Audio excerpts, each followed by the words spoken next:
Kylian Mbappe മുഖത്ത് mask അണിഞ്ഞാവും ഇന്ന് കളിക്കാൻ ഇറങ്ങുക. ഓസ്ട്രേലിയക്കെതിരായ മത്സരത്തിൽ മൂക്കിന് പരിക്കേറ്റ താരം മാസ്ക് വെച്ച് പരിശീലനം നടത്തുന്ന ദൃശ്യങ്ങൾ കഴിഞ്ഞ ദിവസം പുറത്തു വന്നിരുന്നു. അപ്പോൾ ഇനി പുതിയ മുഖമാണ് എംബാപ്പയ്ക്ക് ഈ യൂറോ കപ്പിൽ.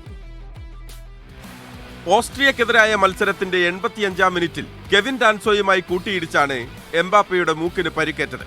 ഫ്രീ കിക്ക് പന്തിന് ഹെഡറിന് ശ്രമിക്കുമ്പോൾ ഡാൻസോയുടെ ചുമലിൽ എംബാപ്പയുടെ മൂക്ക് ഇടിക്കുകയായിരുന്നു. കളം വിടുമ്പോൾ എംബാപ്പയുടെ മൂക്കിൽ നിന്ന് രക്തം ഒലിച്ചിറങ്ങി.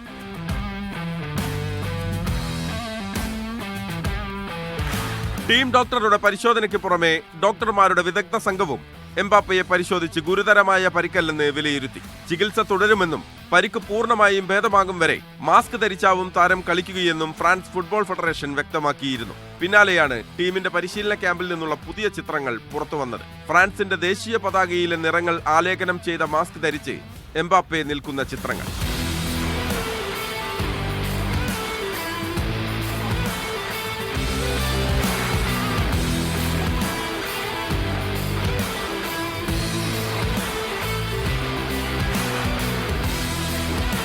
യൂറോ കപ്പിൽ ഫ്രാൻസ് ഏറ്റവും പ്രതീക്ഷ വയ്ക്കുന്ന താരമാണ് കിലിയൻ എംബാപ്പെ.